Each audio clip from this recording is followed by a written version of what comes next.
उम्मीद करते हैं कि आप लोग एकदम अच्छे से होंगे और आज की क्लास के लिए बहुत शानदार तरीके से, बहुत जबरदस्त तरीके से और पूरी कंसंट्रेशन के साथ आप लोग होंगे। तो आज से हिंदी व्याकरण शुभारंभ होने वाला है। शुरुआत में हिंदी व्याकरण का हम पहले बात रखे हैं, हम एकदम सुनेंगे। यानी कि आप हिंदी व्याकरण में बहुत ज्यादा तेज नहीं है, हिंदी व्याकरण पढ़ने में आप कमजोर हैं, आपको पहले से बहुत हिंदी व्याकरण नहीं आता है, फिर भी हम इस बात की गारंटी देते हैं कि आपको हिंदी व्याकरण जड़ से समाप्त करवाएंगे।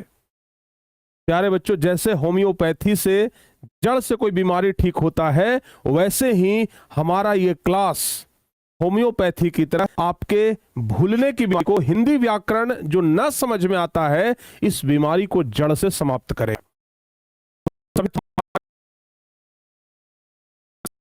आज इस लाइव सेशन में सभी बच्चे एकदम बेहतरीन तरीके से आज इस क्लास में तैयार हो जाइए। आप लोग जितना जल्दी और जितने कंसंट्रेशन के साथ जुड़ेंगे उतना ही बेहतर होगा आपके लिए।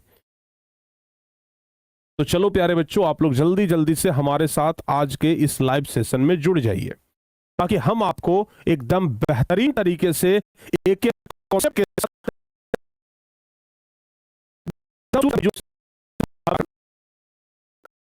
और उसे समाप्त भी करें।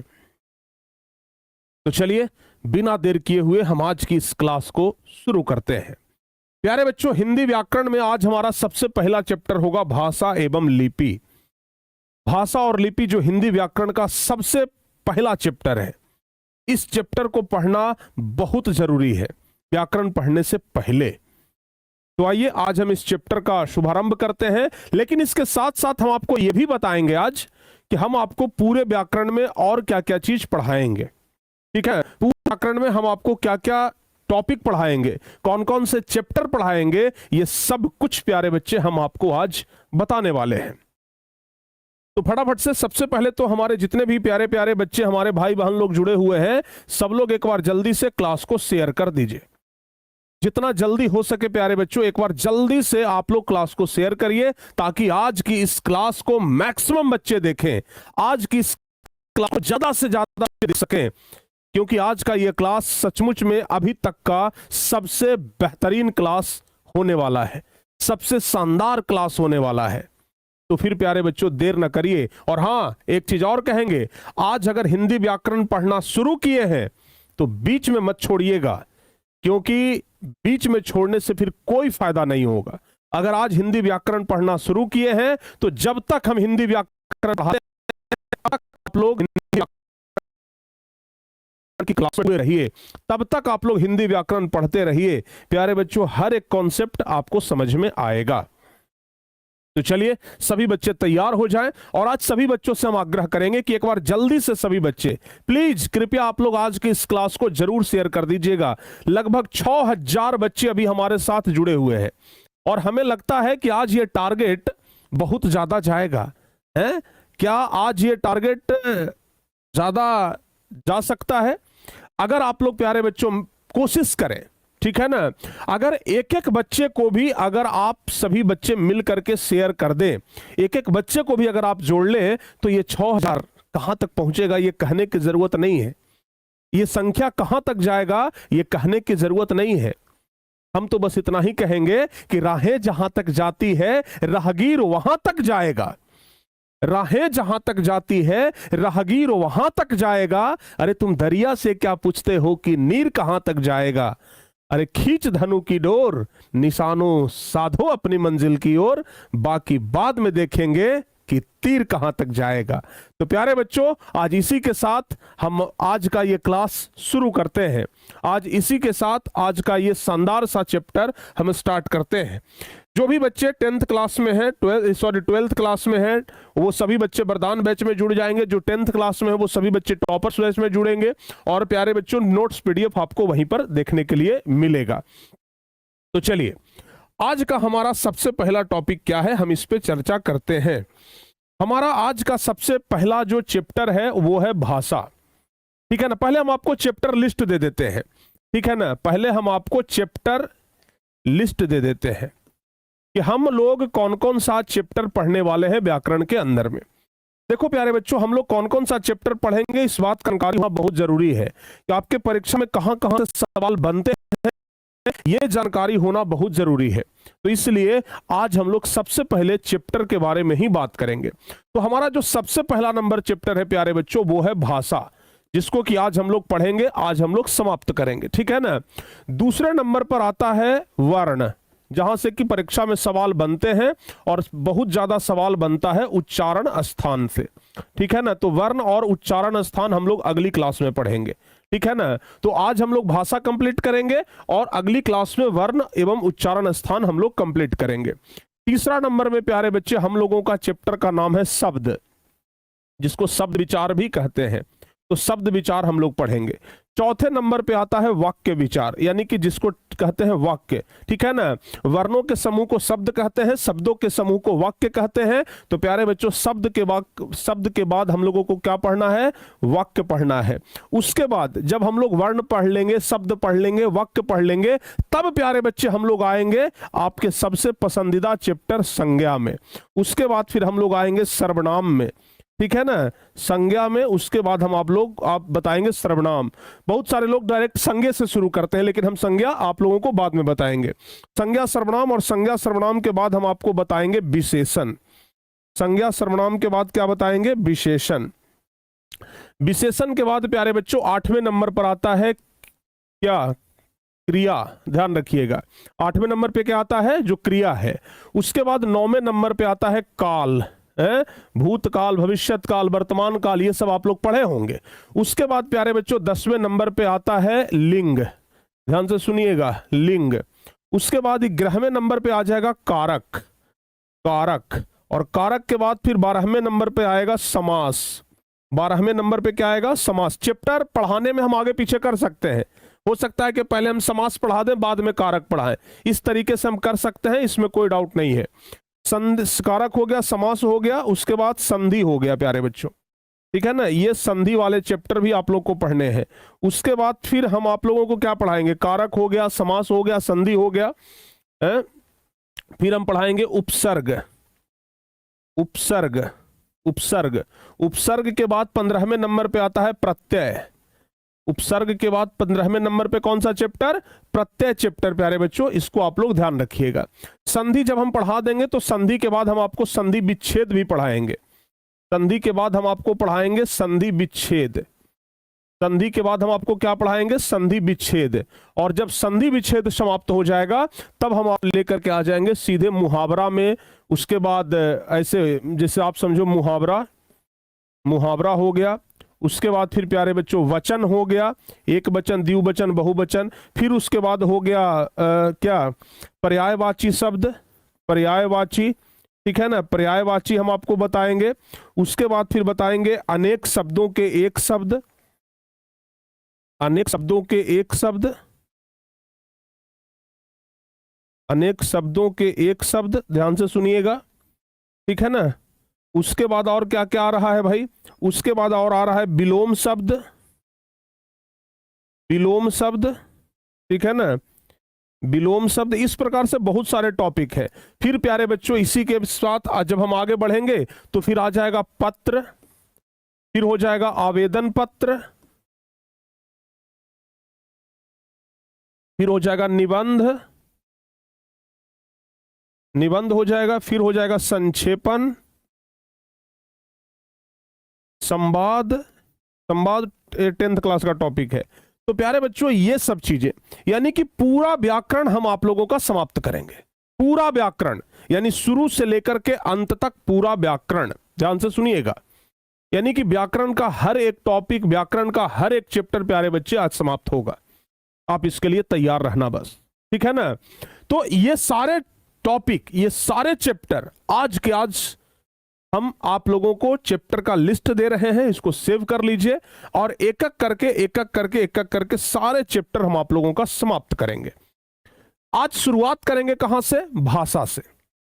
ये 3 साल का कोर्स कैसे होता है? फर्स्ट ईयर के अंदर हम आपको पूरी 6 से 12 तक की जो एनसीईआरटी होती है वो आपकी कंप्लीट कराते हैं, जिसको हम बोलते हैं फाउंडेशन।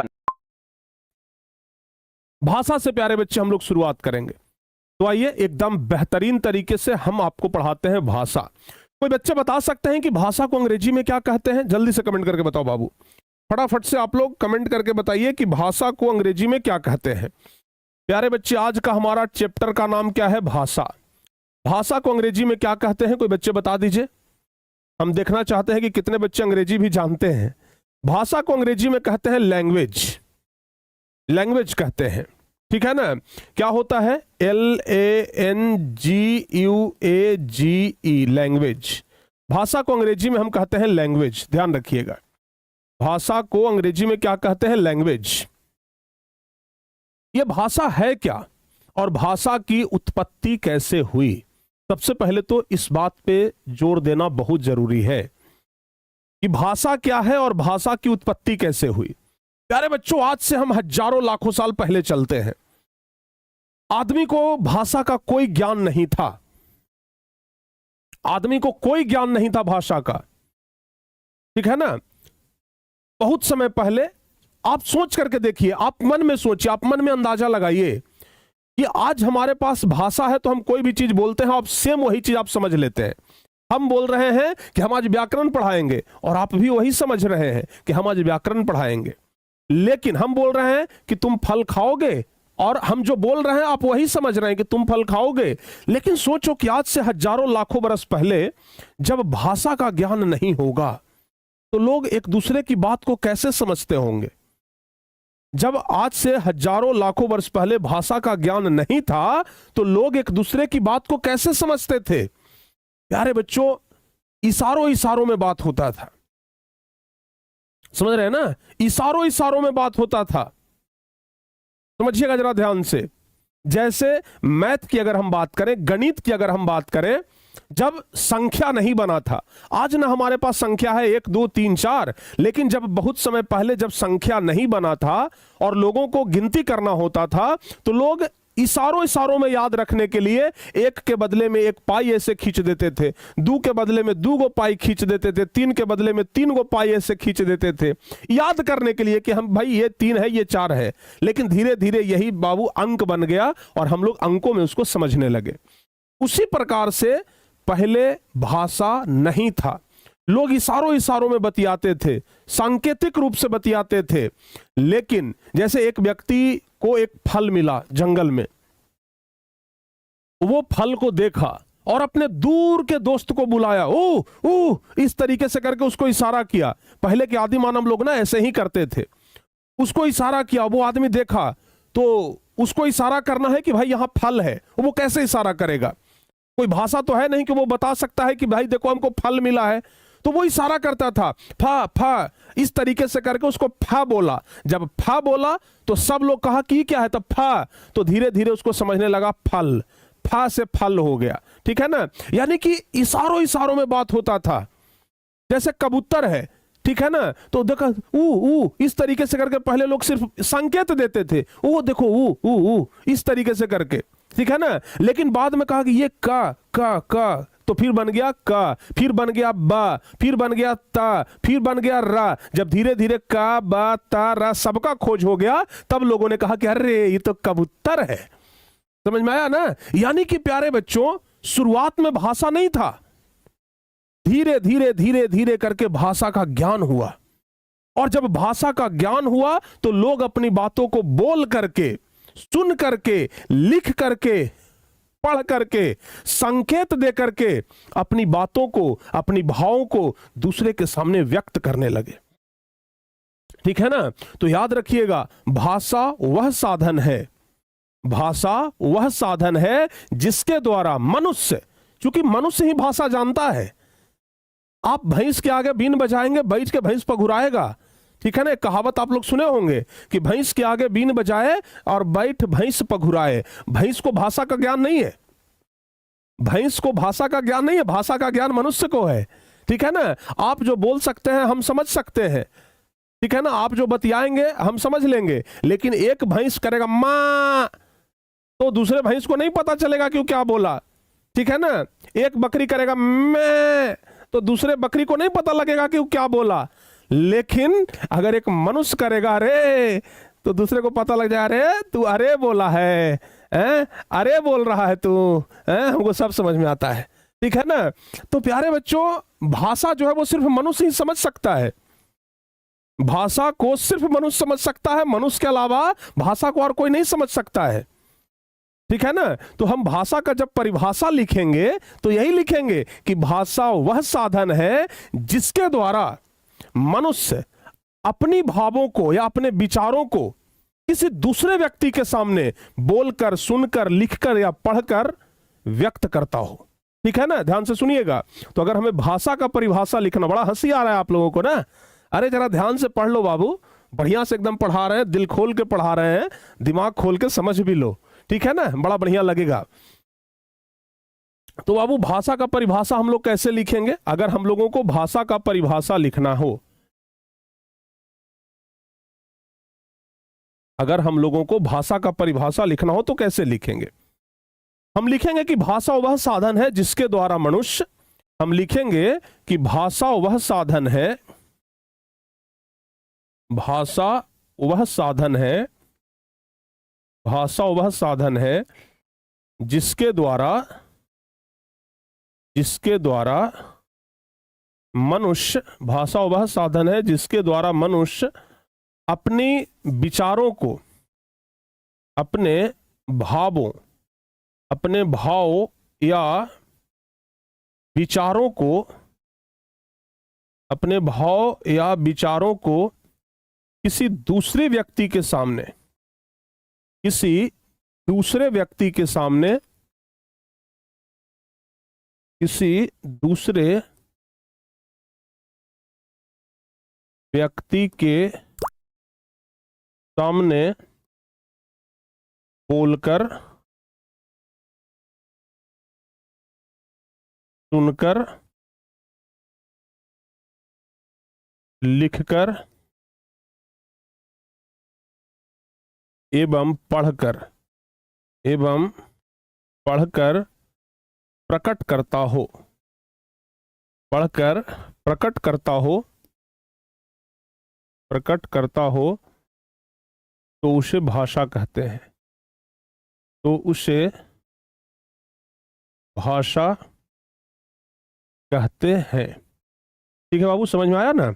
यानी कि हम अपने मन के बातों को चाहे जैसे भी आपके पास पहुंचा दें, वो भाषा कहलाएगा बाबू। ठीक है ना। हम अपने मन के विचारों को चाहे जैसे भी अगर आपके पास पहुंचा दिए तो वो क्या कहलाएगा? भाषा कहलाएगा। ठीक है ना बाबू, ध्यान से सुनिएगा। अच्छा, भाषा शब्द की उत्पत्ति कहां से हुई? अगर कोई पूछेगा कि अच्छा ये बताइए सर कि चलिए हम मानते हैं कि भाषा उसको कहते हैं कि लिखकर, बोलकर, पढ़कर, लेकिन ये बताइए ना कि भाषा शब्द की उत्पत्ति कहां से हुई? कि सबसे पहले कौन बोला? जैसे किसी ने बोला का, कोई बोला खा, कोई बोला गा, कोई बोला आ, कोई बोला आ, और यह एक भाषा है। यह सबसे पहले कौन समझ पाया कि यह एक भाषा है? ये भाषा शब्द आया कहां से? ये भाषा शब्द की उत्पत्ति कहां से हुई सर? तो प्यारे बच्चों, भाषा की उत्पत्ति हुई है सबसे प्राचीन भाषा संस्कृत से। भाषा शब्द कहां से आया? संस्कृत के भास धातु से। ध्यान से सुनिएगा, भाषा शब्द की जो उत्पत्ति हुई, ठीक है ना, याद रखना भाई मेरे कि भाषा शब्द की उत्पत्ति, भाषा शब्द की उत्पत्ति, भाषा शब्द की उत्पत्ति संस्कृत के, भाषा शब्द की उत्पत्ति संस्कृत के भास धातु से हुआ है। संस्कृत के भास धातु से हुआ है जिसका अर्थ होता है बोलना, अर्थ होता है बोलना। ध्यान से सुनिएगा, यानी कि भाषा जो है वो संस्कृत के भास धातु से निकला है जिसका अर्थ क्या होता है? बोलना। ठीक है ना बाबू, ध्यान से सुनिएगा। यानी कि कुल मिलाकर के हम ये कह सकते हैं कि जिसके द्वारा मनुष्य अपने भाव को, अपने विचार को चाहे लिख करके चाहे बोल करके दूसरों के सामने कह सकते हैं कि दूसरों के सामने जो प्रकट करता हो, ठीक है ना, या दूसरे के भाव को खुद समझता हो, उसे ही क्या कहते हैं? भाषा कहते हैं। तो भाषा समझ में आया? भाषा समझ में आ गया? अच्छा, भाषा कई प्रकार के होते हैं, कई प्रकार के नहीं, मुख्य रूप से दो ही प्रकार के होते हैं। आप अपने मन के बात को किसी के सामने कैसे प्रकट कर सकते हो, बताओ बाबू। हम आपसे एक चीज पूछते हैं, हम आपसे एक चीज पूछते हैं कि हमें खाना मांगना है। किसी भी व्यक्ति से अगर हमें खाना मांगना हो तो हम कितने तरीके से मांग सकते हैं? जैसे आपको अपनी मम्मी से खाना मांगना है, बहुत भूख लगा है, आप घर पर जाएंगे, घर पर जाकर के खाली खड़ा रहेंगे ऐसे, तो मम्मी को कैसे समझ में आएगा कि आप खाना मांग रहे हैं? आप मम्मी को दो तरीके से बताएंगे, या तो बोलकर कि मम्मी खाना भूख लगा हुआ है। अगर मम्मी पढ़ी लिखी है तो आप लिख करके भी बता सकते हैं, लिख देंगे कि मम्मी भूख लगा हुआ है कि नहीं है बाबू? तो आप या तो बोलकर या तो लिखकर, दो तरीके से प्रकट कर सकते हैं। हाँ, एक तीसरा रूप भी है, संकेत करके। हम जैसे ही घरे गए, मम्मी को देखा, मम्मी, तुरंत समझ जाएंगे इशारा। अच्छा बेटा भूख लगा है, गर्दन ऐसे हिला दिए, मम्मी समझ गया, अच्छा हाँ। तो मम्मी भी इशारा किए, रुक जा लेकर के आते हैं, ठीक है ना? तो यानी कि तीसरा भी एक भाषा होता है, सांकेतिक भाषा। लेकिन कई बार ऐसा होता है कि सांकेतिक भाषा काम नहीं करता है, सांकेतिक भाषा काम कभी कभी नहीं करता है, ठीक है ना? कभी कभी सांकेतिक भाषा जो है वो गड़बड़ा जाता है। समझ में आ गया ना बाबू? ठीक है ना? अब सांकेतिक भाषा में आप कुछ इशारा करेंगे, वो अगला कुछ समझ जाएगा, ठीक है ना? आप कुछ इशारा करेंगे, वो कुछ समझ जाएगा, ठीक है ना? समझिएगा ना? जैसे आप कहीं जा रहे हैं, आप समझो जरा ध्यान से, आप कहीं घर से जा रहे हैं। अब आप घर से जैसे ही कुछ दूर बाहर निकले तो घर से एक लड़का आवाज लगाया, हेलो, सुनिए सुनिए सुनिए। तो आप पीछे मुड़ करके देखे, क्या बात है? तो वो इशारा किया कि हम भी आए, हम भी आए। तो आप इधर से कर दिए, ऐसे ऐसे कर दिए। इसका दो अर्थ हुआ कि आप कहीं निकल रहे हैं तो बाय बाय कर रहे हैं, बाय बाय, या तो फिर उसको मना कर रहे हैं कि ना ना ना तू मत आओ। तो एक संकेत का दो अर्थ हो जाता है, होता है कि नहीं होता है बाबू? कभी कभी एक संकेत का दो अर्थ हो जाता है। इसलिए सांकेतिक भाषा को वैलिड भाषा के रूप में मान्यता नहीं दिया गया है। सही और सटीक भाषा दुए गो है, मौखिक और लिखित, या तो मुंह से बोल करके या तो लिख करके, ठीक है ना? या तो मुंह से बोल करके या तो लिख करके। कभी कभी होता है ना कि हम लोग जब बचपन में स्कूल में पढ़ते थे तो सर पूछते थे कि जी होमवर्क बना के लाया है, तो हम लोग गर्दन हिलाते थे जी, तो सर गरमा जाते थे, अरे कंठ नहीं है, मुड़ी हिलाता है खाली, बोल के बताओ, जी सर बना के लाए हैं। तो मौखिक और लिखित भाषा से स्पष्ट किसी चीज का पता लगता है, ठीक है ना? यानी कि भाषा के दो रूप होते हैं, भाषा के मुख्य रूप से दो ही रूप होते हैं। सांकेतिक भाषा को भाषा के रूप में गिनती नहीं किया जाता है, ठीक है ना? तो लिखेंगे भाषा के दो रूप होते हैं, लिखेंगे भाषा के दो रूप होते हैं, भाषा के दो रूप होते हैं। भाषा के कितने रूप होते हैं? दो रूप होते हैं। पहला है प्यारे बच्चों मौखिक भाषा,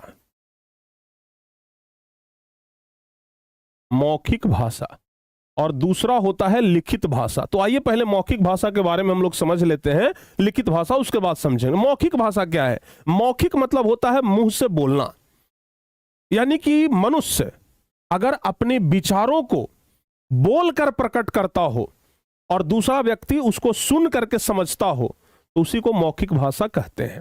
यानी कि भाषा का वह रूप जिसमें व्यक्ति अपने विचारों को बोलकर प्रकट करता हो, ऐसे लिखेंगे भाषा का वह रूप, भाषा का वह रूप जिसमें कोई व्यक्ति, जिसमें कोई व्यक्ति अपने विचारों को, जिसमें कोई व्यक्ति अपने विचारों को बोलकर प्रकट करता हो, बोलकर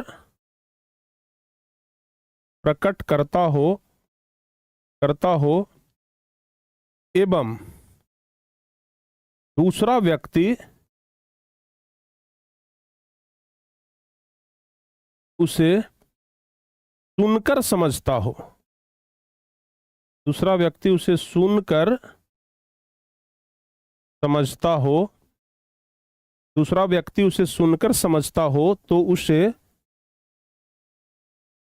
भाषा कहते हैं, तो उसे मौखिक भाषा कहते हैं, सॉरी, तो उसे मौखिक भाषा कहते हैं, तो उसे क्या कहते हैं? मौखिक भाषा कहते हैं। यानी कि अगर हम अपनी बात को मुंह से बोल करके किसी दूसरे व्यक्ति के सामने प्रकट करें तो उसे हम मौखिक भाषा कहते हैं। जैसे प्यारे बच्चों, हम किसी से बातचीत करते हैं, समझिएगा जरा ध्यान से, जैसे जैसे जैसे बातचीत। प्यारे बच्चों, हम किसी से बातचीत करते हैं तो बोल कर करते हैं और अगला आदमी सुन करके करता है, ठीक है ना। हम कुछ बोलते हैं, दूसरा व्यक्ति सुनता है। यानी कि बातचीत जो होता है वो किस भाषा में होता है? मौखिक भाषा में। बातचीत लिखित भाषा में नहीं होता। कभी ऐसा सुने हैं कि आप एक लाइन लिख दिया, अगला आदमी अच्छा फिर वो लिख कर, ऐसा तो व्हाट्सएप पे होता है, ठीक है ना। व्हाट्सएप पे लिखित भाषा चलता है। आप जब किसी को मैसेज करते होंगे तो वो लिखित करते होंगे, लेकिन टेलीफोन पे जब हम किसी को कॉल करते हैं, टेलीफोन पर बातचीत करते हैं, ध्यान रखिएगा, टेलीफोन पर बातचीत, टेलीफोन पर बातचीत।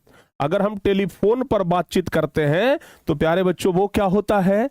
टेलीफोन पर बातचीत करते हैं वो मौखिक भाषा होता है। हम किसी का भाषण सुनते हैं तो प्यारे बच्चों भाषण क्या होता है? मौखिक भाषा होता है।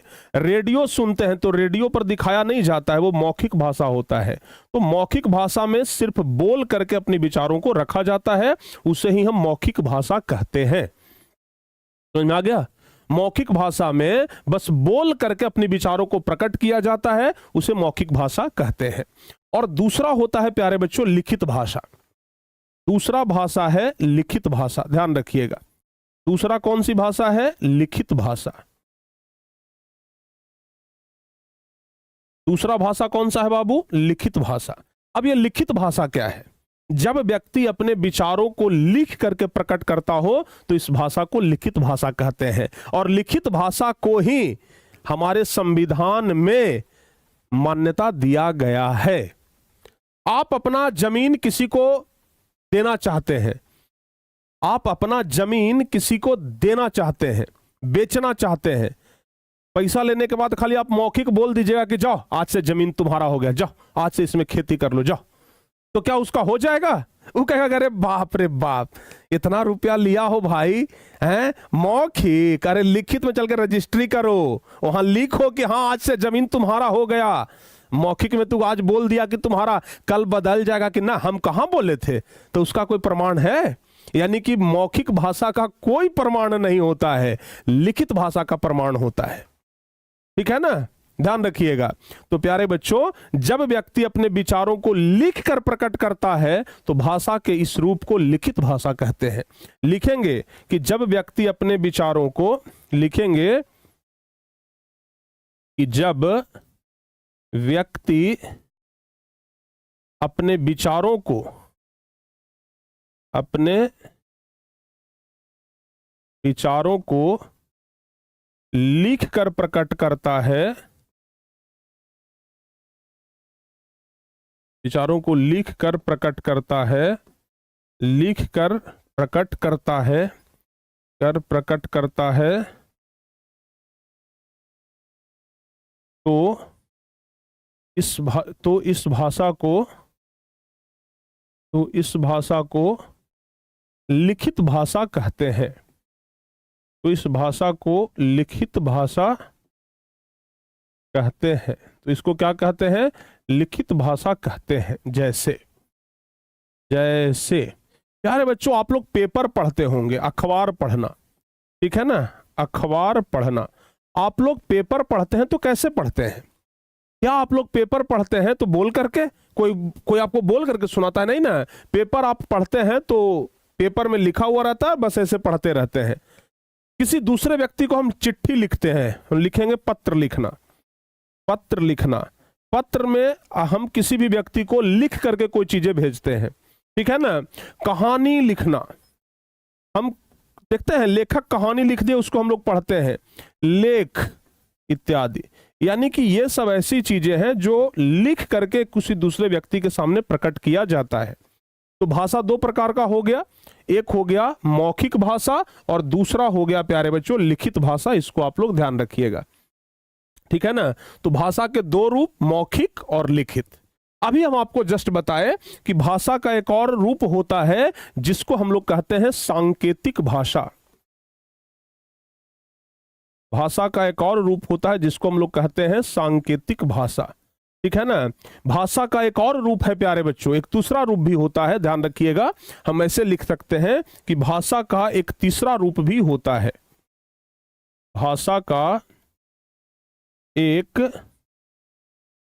तीसरा रूप भी होता है, तीसरा रूप भी होता है। भाषा का एक तीसरा रूप भी होता है जिसे हम सांकेतिक भाषा कहते हैं।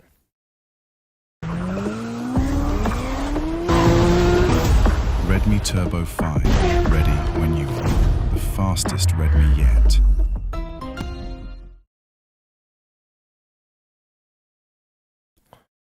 सांकेतिक भाषा कहते हैं। भाषा का एक तीसरा रूप भी होता है जिससे हम क्या कहते हैं, सांकेतिक भाषा, जिसमें हम अपनी बातों को संकेत करके प्रकट करते हैं, ठीक है ना। जिसे लिखेंगे कि जिसमें हम अपने विचारों को, जिसमें हम अपने विचारों को दूसरे व्यक्ति के सामने,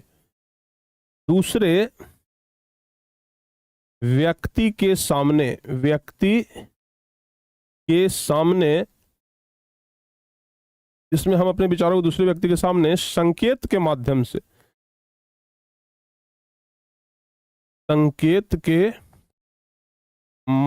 से प्रकट करते हैं, संकेत के माध्यम से प्रकट करते हैं, ठीक है ना। हम अपनी बातों को अगर संकेत के माध्यम से दूसरे व्यक्ति के सामने प्रकट करें तो उसको हम कहते हैं सांकेतिक भाषा। जैसे इसका एग्जाम्पल आप लोग कैसे बता सकते हैं, लिखते हैं जैसे। प्यारे बच्चों ये बताओ, कभी आप लोग ट्रेन पर सफर किए होंगे। ट्रेन में सफर करते समय अगर सिग्नल में लाल बत्ती दिखाई देता है तो ट्रेन का ड्राइवर तुरंत ट्रेन को रोक देता है। वहां पर ट्रेन के ड्राइवर को कोई बोलने तो नहीं आया कि भैया तुमको रुकना है, वो बस देखा कि अच्छा लाल बत्ती, संकेत समझ गया खतरा है, हमको रुक जाना चाहिए। यानी कि जो लाल बत्ती होता है, लाल बत्ती जलने पे रुक जाते हैं, ठीक है ना। लिखेंगे लाल बत्ती जलने पे, लाल बत्ती जलने पर लोग रुक जाते हैं, लोग रुक जाते हैं।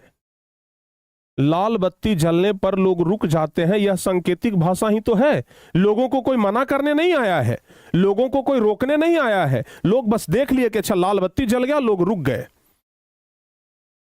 क्लासरूम में बच्चे खूब हल्ला कर रहे हैं, शोरगुल कर रहे हैं, और टीचर बस एक बार मुंह पे ऐसे उंगली लगाते हैं, ऐसे बस मुंह पे उंगली लगाए, लोग संकेत समझ जाते हैं कि भाई हमें शांत रहने के लिए बोला जा रहा है, ठीक है ना। दूसरा हम जैसे में क्या लिख सकते हैं, मुंह पर उंगली लगाते ही, मुंह पर उंगली रखते ही बच्चे शांत हो गए, बच्चे शांत हो गए, लोग हल्ला कर रहे थे इत्यादि। दो ही को एग्जाम्पल काफी है, ऐसे तो बहुत सारा एग्जाम्पल हम आपको दे सकते हैं। जैसे मुंह पर उंगली लगाए, बच्चे शांत हो गए। हम किसी को आने का इशारा किए, हेलो, इधर से ऐसे इशारा किए तो लोग आ गया। किसी को बोल दिया ऐसे, मतलब वो जाने का इशारा कर दिए। ये सब क्या है, सांकेतिक भाषा ही तो है। लेकिन कभी कभी सांकेतिक भाषा गड़बड़ा जाता है बाबू। हम इशारा करेंगे कुछ और, अगला समझ लेगा कुछ और, ठीक है ना। तो सांकेतिक भाषा जो है वो कभी कभी गड़बड़ हो जाता है। सारे बच्चों को समझ में आया? सभी बच्चों को समझ में आया? प्यारे बच्चों, अब बात करते हैं, भाषा तो कई प्रकार के होते हैं, भाषा तो कई प्रकार के होते हैं। हिंदी भाषा, उर्दू भाषा, भोजपुरी भाषा, मगही भाषा, बंगाली भाषा, मराठी भाषा, है कि नहीं है? कई तरह के भाषा होते हैं। हमारे संविधान में कितने भाषाओं को मान्यता दिया गया है? हमारा संविधान बहुत सारे भाषाओं को नहीं मानता है। हमारा संविधान जो है वो मगही भाषा को नहीं मानता है, हमारा संविधान भोजपुरी को नहीं मानता है। हमारा संविधान सिर्फ 22 भाषाओं को मान्यता प्रदान करता है। यानी कि भारतीय संविधान में 22 भाषाओं को ही मान्यता प्रदान किया गया है। समझिएगा बाबू, हम यहां पर यह भी लिखेंगे कि भारतीय संविधान में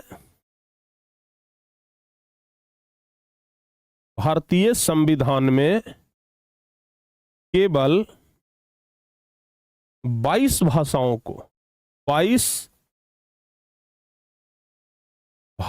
को मान्यता दिया गया है। केवल 22 भाषाओं को मान्यता दिया गया है, जिसमें कि प्यारे बच्चों एक हिंदी भी है और एक इंग्लिश भी है। ठीक है ना? हमारे देश में अगर अच्छा आपसे हम एक बड़ा जबरदस्त सवाल पूछते हैं। ठीक है ना? हम आपसे एक बहुत जबरदस्त सवाल पूछते हैं, आप लोग इसको जवाब में जरा बताइएगा। अच्छा, ये 22 भाषा का नाम हम लिख देते हैं। हालांकि 22 भाषा का नाम तो हमें भी याद नहीं है, पूरा 22 का 22 तो हमें भी याद नहीं है, लेकिन फिर भी प्यारे बच्चे हम आप लोगों को लिस्ट देख करके ये सारे भाषा लिख देते हैं ताकि आप लोग चाहें तो याद रख सकते हैं। एक तो प्यारे बच्चों संस्कृत हो जाएगा, जो हमारी सबसे पुरानी भाषा है, ये तो सब लोग याद रख सकते हैं, आप लोग भी याद रख सकते हैं। उसके बाद प्यारे बच्चों हिंदी, संस्कृत के बाद हिंदी। ये दो भाषा तो ऐसा है जो सब लोगों को याद रहेगा। ठीक है ना? जो भाषा याद रहेगा वो हम पहले लिख देते हैं। ठीक है ना? उसके अलावा प्यारे बच्चों सिंधी भाषा, ठीक है, उसके अलावा मराठी भाषा, उसके अलावा पंजाबी भाषा।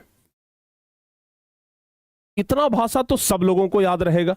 बताओ बाबू, इतना भाषा सब लोगों को याद रहेगा या नहीं रहेगा? हाँ, एक और भाषा उर्दू भाषा, उर्दू भाषा।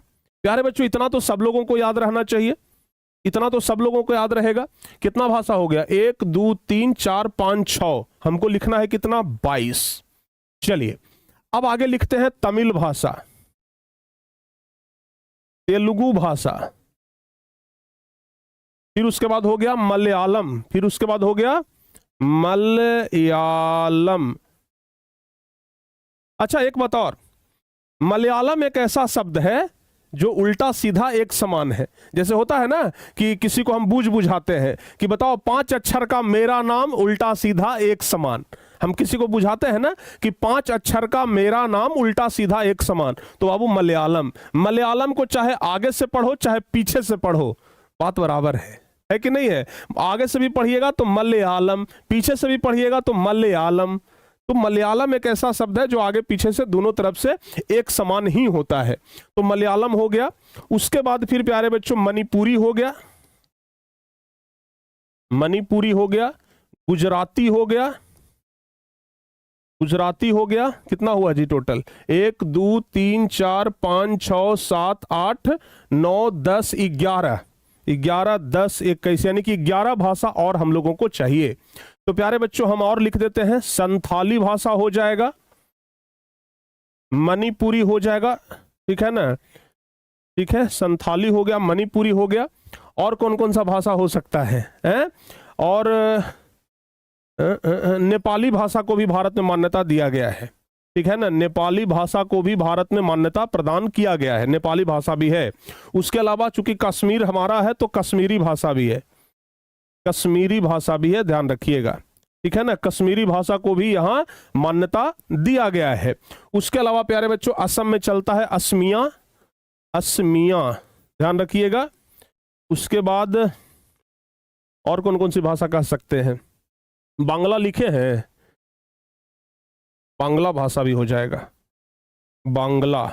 बंगाल में चलता है। अगर आप कोलकाता साइड में जाएंगे ना तो आपको बंगाली भाषा ही देखने के लिए मिलेगा। उसके अलावा कोंकणी भाषा एक होता है, कोंकणी। ठीक है बाबू, कोंकणी भाषा। कश्मीरी हो गया, असमिया हो गया, बंगाली हो गया, कोंकणी हो गया। एक चलता है डोगरी भाषा, और एक बोडो करके होता है, बोडो भाषा, डोगरी भाषा और बोडो भाषा, बोडो भाषा भी है ध्यान रखिएगा, और डोगरी भाषा भी है। उसके अलावा कन्नड़ भाषा, कन्नड़ भाषा, ठीक है ना। कितना हुआ है टोटल जी? 1 2 3 4 5 6 7 8 9 10 11 12 13 14 15 16 17 18 19 20 21। एक भाषा और कोई छूट रहा है, एक भाषा और कौन छूट रहा है? कोई बच्चे अगर कमेंट करके बताना चाहो तो बता सकते हो भाई। एक भाषा कोई और छूट रहा है। टोटल 22 भाषा हम बोले हैं, एक भाषा छूट रहा है।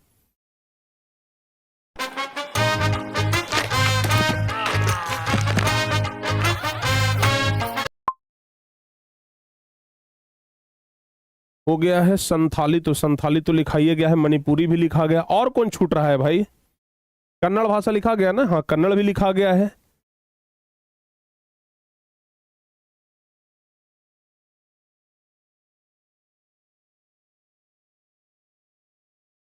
मराठी लिखाया है, हाँ मराठी भाषा भी लिखा गया। तो और कौन छूटा है? अच्छा उड़ीसा में चलता है उड़िया भाषा, वो लिखाया है कि नहीं चलता है? लिखाया कि नहीं लिखाया उड़िया? नहीं, उड़िया भाषा, और यही छूटा हुआ था, उड़िया भाषा। ठीक है, यही 22 भाषा को हमारे संविधान में मान्यता दिया गया है। अंग्रेजी भाषा को हमारे संविधान में मान्यता नहीं दिया गया है। अंग्रेजी भाषा को संविधान में मान्यता नहीं दिया गया है। ठीक है ना, ध्यान रखिएगा इस बात को। अच्छा, हम आप लोगों से एक सवाल पूछते हैं, बड़ा इंटरेस्टिंग सवाल पूछते हैं हम लोगों। ऐसे बताइए आप, हमारे देश की राष्ट्रीय भाषा कौन सी है? बताओ जल्दी से, हमारे देश की राष्ट्रीय भाषा कौन सी है? बताओ बाबू जल्दी से। मैथिली भाषा को संविधान में दर्जा नहीं दिया गया बाबू। मैथिली भाषा क्षेत्रीय भाषा है जो सिर्फ एक जिला में बोला जाता है। ठीक है ना, मिथिला में, जिसको मधुबनी कहते हैं, दरभंगा साइड में भी थोड़ा बहुत चलता है। तो क्षेत्रीय भाषा, जैसे मगही भाषा, मगध क्षेत्र तो और बड़ा है, हम लोग मगही भाषा ही बोलते हैं। तो गांव में जब जाते हैं तो मगही भाषा ही बोलते हैं। तो मगही भाषा जो है, मगही भाषा जो है प्यारे बच्चों ध्यान रखिएगा, मगही भाषा जो है ना उसको मणिपुरी 2 बार लिखा गया है ना। ले भाई, तब तो एक और घटिए गया जी, तब तो एक और घटिए गया। अब कौन छूट गया तब? मणिपुरी जब 2 बार लिखा गया तो एक बार छूटा कौन? देख लेते हैं एक बार हम। संस्कृत हो गया, हिंदी हो गया, सिंधी हो गया, मराठी हो गया, पंजाबी हो गया, उर्दू, तमिल, तेलुगु, छूटा कौन है? कोई आप लोग कमेंट करके बताओ, एक कोई और छूटा है?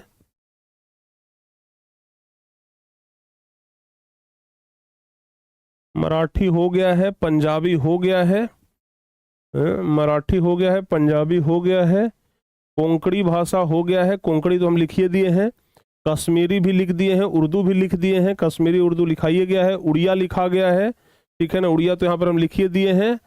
उसके बाद असमिया भाषा लिखा गया है।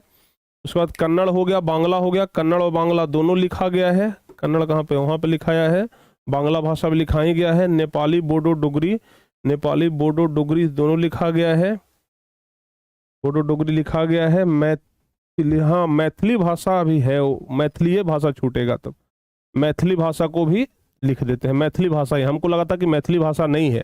मैथिली भाषा को भी संविधान में दर्जा दिया गया है। सोच लो, बिहार का एकमात्र क्षेत्रीय भाषा मैथिली, जिसको संविधान में दर्जा मिला। हमको लगा कि मैथिली क्षेत्रीय भाषा है, उसको दर्जा नहीं दिया गया होगा, लेकिन मैथिली को हमारे संविधान में दर्जा दिया गया है। ये बिहार के लिए गर्व की बात है।